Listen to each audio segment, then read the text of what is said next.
Allez,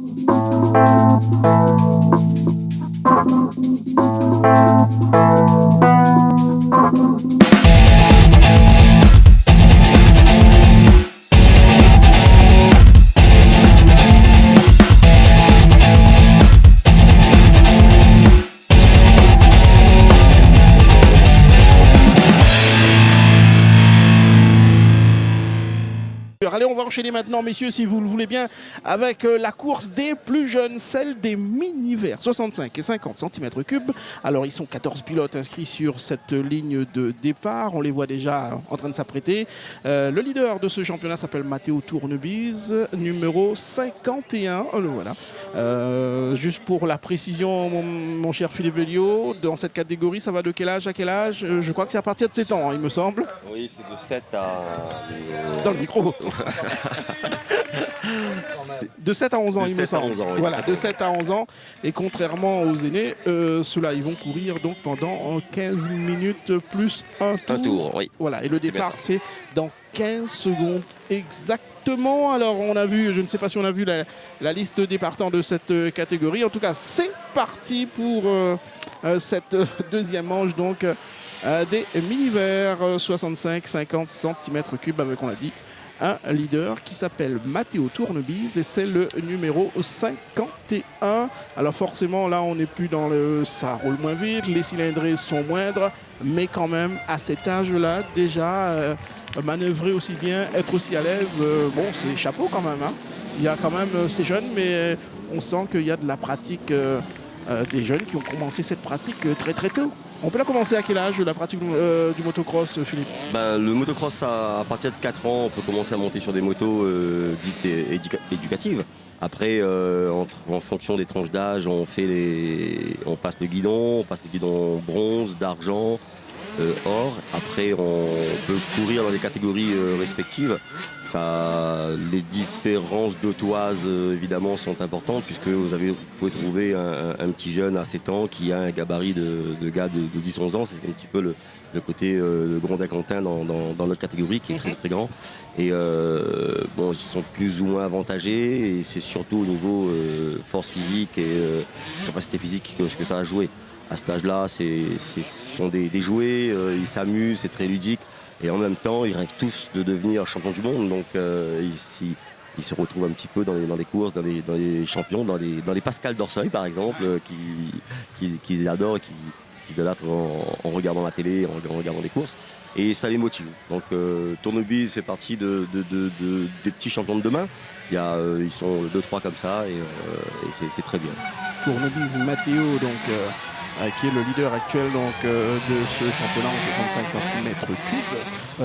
André Bébaud qui dit jeune dit généralement fougueux, forcément. Ces marins-là, une fois qu'ils ont enclenché la première et qu'ils enchaînent la deuxième, la troisième, vont toujours chercher à aller vite. Est-ce qu'à des moments, il ne faut pas... comment essayer de freiner un peu les ardeurs pour éviter qu'ils se plantent un petit peu, quoi. Oui, alors, est-ce que c'est compliqué à le faire? Oui, c'est sûr. Ces jeunes, bon, c'est vrai qu'ils sont fougueux, mais derrière, en général, il y a les parents.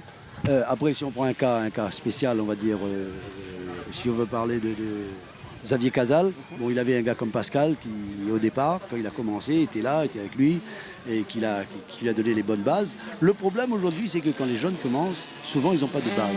Donc, ils se font mal ou ils font des choses de travers. Le problème, à mon avis, il faudrait que ces gamins-là, que les parents aillent voir quelqu'un de spécialiste, quelqu'un qui va vite et qui a un peu de technique et pour apprendre aux gamins justement les règles primordiales de sécurité, de vitesse, de placement sur la moto, de freinage, etc. Parce que c'est là qu'ils font souvent des bêtises. Et oui, effectivement, l'importance de l'entourage, l'importance de l'encadrement et surtout l'apprentissage des règles élémentaires, car nous sommes dans une catégorie d'âge où, mon cher Philippe, bon voilà, on ne va pas constamment pousser le gamin à aller plus vite qu'il ne le faut. Oui, bien sûr, les parents sont là pour, au départ, faire commencer les enfants à jouer moto, comme dirait dans le jargon. Après, il faut, au niveau de la ligue, on a effectivement, il y a eu un gros boulot au niveau éducatif pour toute la pédagogie moto.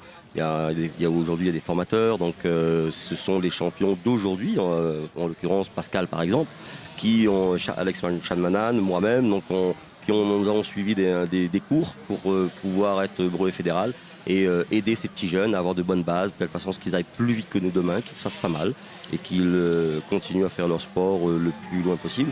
Aujourd'hui, la Ligue réunionnaise a fait un boulot. Je pense que Patrice Payette, qui est le nouveau président, va continuer ce travail parce que c'est une bonne chose pour la génération qui monte. Et à Réunion Première, nous sommes très contents d'être présents aujourd'hui sur cette manifestation pour aider encore une fois à la promotion de cette discipline et montrer bien que le motocross, André, peut aussi se pratiquer dès le plus jeune âge, 7 ans. Et comme vous le disiez tout à l'heure, il faut que ce soit bien encadré et il faut que les règles élémentaires soient respectées. Exact, tout à fait. C'est le b.a.-ba parce que bon, sinon, comme je vous le disais, bon, on part un peu dans toutes les directions et on fait des bêtises, on se fait mal. Donc il vaut mieux avoir quelqu'un de pédagogue qui a de la technique et qui apprenne aux gamins vraiment ce qu'il faut faire et ce qu'il ne faut pas faire. Ah oui, car il y a encore des parents, on l'imagine, qui pensent que eh bien, le motocross, on est sur une moto, il y a un moteur, c'est chaud, qui pensent que le motocross est peut-être encore un sport un peu dangereux peut-être. Hein. Que répondez-vous à ceux qui ont encore, mon cher Philippe, cette idée du motocross, sport dangereux? C'est sûr que c'est un peu plus risqué que de jouer au football ou de lancer la danse classique, comme dit la danse classique ou bien la pétanque. Mais vous avez vu, tous ces gamins, ils sont équipés des pieds à la tête. Ils ont des bottes, ils ont des genouillères qui ne se voient pas, qui sont sous le pantalon et le maillot. Ils ont des gants, des protections, des dorsales. Donc il y a un coup d'équipement, c'est vrai. Mais quand on fait de la moto, il faut s'équiper pour de telle façon qu'on puisse en faire longtemps. Et on passe blessant. Donc les parents, ils ont cette prérogative-là et ils le respectent. Ils savent très bien qu'il faut protéger l'enfant. Donc, et puis à un moment donné, quand on sent que l'enfant a envie de continuer parce qu'il aime ce sport, eh ben, il faut passer la main. Il faut avoir le courage, le cran de passer la main à quelqu'un qui sait apprendre, quelqu'un qui a plus de pédagogie que soi. Et même si on est parent et qu'on est sûr, on sera plus prudent avec son enfant. Après, c'est une question de volonté, quoi. Si l'enfant veut progresser, il progressera. Et puis, c'est risqué. Oui, enfin, je dirais plus risqué que la danse classique. Oui, c'est vrai. Voilà, protection maximale donc chez ces jeunes pilotes, avec bien sûr pour diminuer les risques de chute et les risques des grosses chutes en tout cas. Ouais, chacun roule à sa main, voilà, c'est ça. En fonction des niveaux, ils se font plaisir, ils sont là, c'est une journée moto, ils viennent passer une bonne journée, ils se baladent entre copains. Après, dans le parc fermé, on dirait des gamins qui font pas de moto, on dirait des gamins qui jouent à autre chose et ça commence comme ça. Et on retrouve après des champions comme Xavier Casal qui aujourd'hui évolue en métropole et qui évolue très bien. Donc il a commencé comme ça aussi, il s'est fait plaisir comme ça avec ses copains. André, passage obligé pour devenir, pour reprendre l'exemple pour devenir un grand champion comme Pascal Lorseuil, comme Guillaume Baïf ou les autres. C'est un passage obligé, ces petites catégories-là? Non, pas obligé, parce que quand on voit Pascal, Pascal il a commencé tard, Guillaume il a commencé très tôt. C'est pas obligé, mais c'est vrai que si on commence plus tard, il y a plus de boulot, il faudrait plus de volonté et il faut bosser, quoi. Il y a du boulot. En motocross, on ne dirait pas comme ça, mais c'est très très très physique. Et je peux vous garantir qu'un gars comme Pascal, c'est un rock, quoi. Hein. Il a des muscles là où il faut pour la moto. Et c'est un gros boulot d'être devant. Là. Il faut pas croire qu'on se promène en moto, c'est pas vrai. Et là, on le voit quand même, ça roule de façon très prudente. Allez, on va faire un petit point sur cette deuxième manche des 65-50 cm3 avec pour l'instant Matteo Tournebise, qui est le leader actuel du championnat, qui mène les débats. On rappelle que ce jeune garçon avait déjà remporté les 2 premières journées de championnat à la Ravenna Malheur et au Petit Tampon. Il confirme là pour l'instant donc sa position de leader. Il est devant Juan Gerville et Aurélie Baïf, la seule jeune fille, me semble-t-il, à courir dans cette catégorie. Et ça aussi, il faut le signaler. Hein. Petite Aurélie, petite jeune fille au milieu des jeunes garçons. Et pour l'instant, sur la 3e marche du podium. C'est beau, parce que même le motocross, c'est un sport dur. Hein, et on voit une fille, et il y a, même dans les autres catégories, il y a des filles qui roulent. Et c'est très bien. Ça nous... On montre qu'on n'est pas sexiste dans la moto. Alors juste une petite rectification, effectivement, on a été un peu tourné. Alors c'est Philippe Béliot donc qui nous le montre. En fait, il y a une petite erreur sur le nom de... C'est Aurélien Baïf. C'est Aurélien Baïf, Effectivement, c'est un petit garçon. c'est Aurélien Baïf. Alors Aurélien, il faut nous excuser, hein, on t'a pris pour une fille, désolé. Voilà, Mais on il y a- s'excuse en tout cas. Voilà, effectivement, il manquait un N donc, au prénom de ce jeune garçon, Aurélien Baïf, troisième pour l'instant donc de cette manche des 65 et 50 cm3. Donc, Mais ceci dit, excuse-moi, il y a des filles, il y a pas mal de filles qui roulent, hein, il y a de plus en plus, et ça c'est bien, c'est intéressant. Il faut le noter. ouais, effectivement, tout à l'heure, Katiana avait sondé quelques spectateurs donc, qui nous disaient venir suivre deux jeunes filles notamment, je crois, qui roulaient. On aura certainement l'occasion de les voir puisqu'on va, on rappelle hein, qu'on a 10 courses en tout à vous proposer cet après-midi, 10 courses dans cette catégorie différente. Et on parlait, quand on parle de jeunes, on parle également de jeunes prodiges de Xavier Casal. Eh bien, on le verra à l'œuvre tout à l'heure, notre champion du monde par équipe, dans la catégorie juste après celle des minimes cadets 85 cm3. Donc le motocross, si on l'a bien compris, André, ça peut se pratiquer dès le plus jeune âge à 7 ans et puis ça se conjugue aussi parfaitement au féminin. Oui, tout à fait, tout à fait. Et il y a de plus en plus de filles, comme je le disais, alors que nous, à notre époque, il y avait que Jacqueline Apavou à l'époque qui roulait. Et bon, elle était un peu l'épouvantail parce que tout le monde ne comprenait pas. Mais aujourd'hui, ça fait plaisir de voir qu'il y a des filles aussi qui viennent.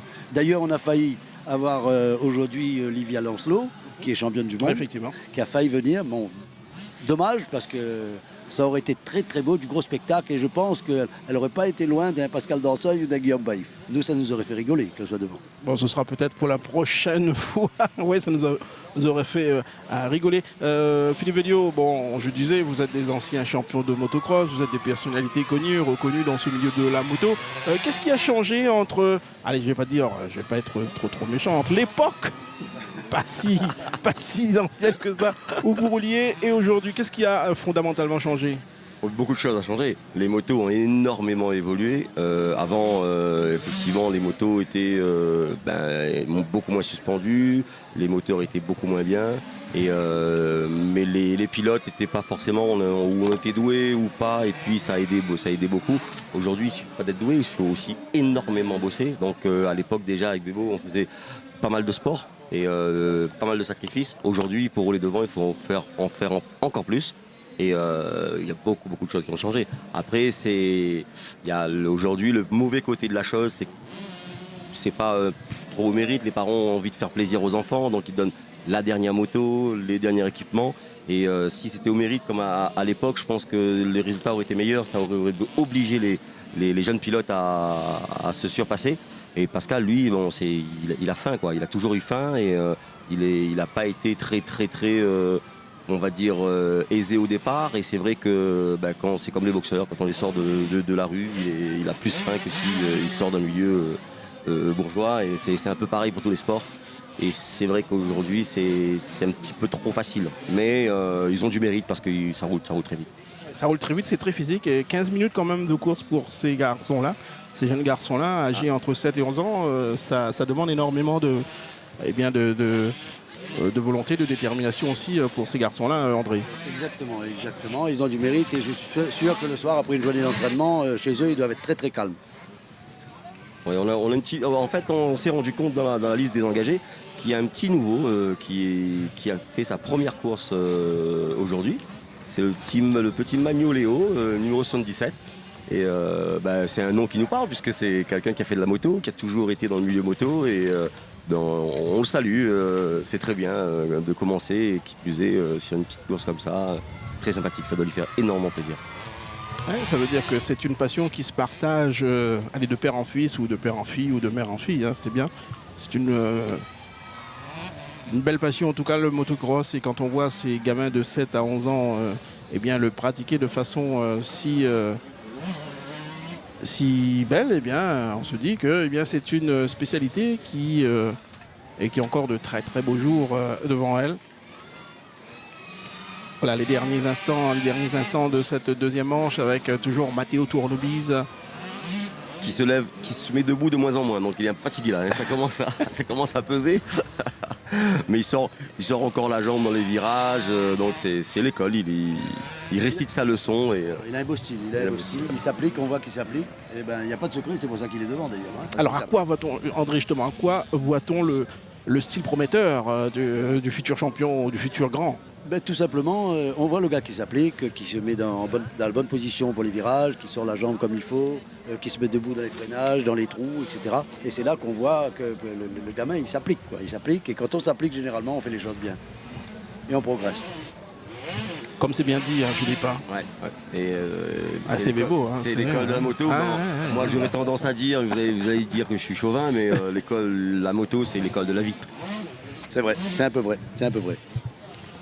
Voilà la fin maintenant bientôt la fin de cette deuxième manche. Matteo Tournebise en leader devant Aurélien Baïf et Juan Gerville. Voilà, il n'a pas eu non plus beaucoup de mal à s'imposer dans cette catégorie. Le petit Matteo Tournebise. Et juste après, la prochaine course, celle très attendue, sera celle des minimes cadets 85 cm3. Un joli duel là, en 85, un joli duel entre Xavier Casal et Quentin Gondin. Quentin Gondin qui est un teigneux et qui va. Hein. Lui, c'est, comme on dit dans notre jargon, il y va avec les tripes. On a eu déjà un petit aperçu ce matin, Philippe. Hein, effectivement, il lui a bien coulé au basque. Voilà, oui. Il en a terminé en tout cas le petit Matteo Tournebise, vainqueur de cette deuxième manche. Bravo, un grand bravo. Il va se diriger comme les grands vers le kiosque, le poste d'interview où l'attend Hubert Debeu. Voilà le vainqueur. Applaudi lui aussi par les nombreux spectateurs qui sont venus aujourd'hui aux abords du circuit Lisette d'Orseuil pour suivre et vivre à fond cette troisième manche du championnat régional de motocross. Vous avez vu, il est tout petit, Matteo. Hein. C'est un petit gabarit. On a l'impression avec la caméra qu'il a sur le casque que la caméra enfonce sa tête et il fait perdre son coup. C'est mignon tout plein. Ouais, le classement final de cette catégorie. Matteo Tournebise, Aurélien Baïf, Juan Gerfield, Michael Grandin et Baptiste Jani pour le top 5. Voilà, bravo en tout cas à ces marmailles. Et on va attendre certainement une petite réaction de ce marmaille là, de ce Matteo Tournebise.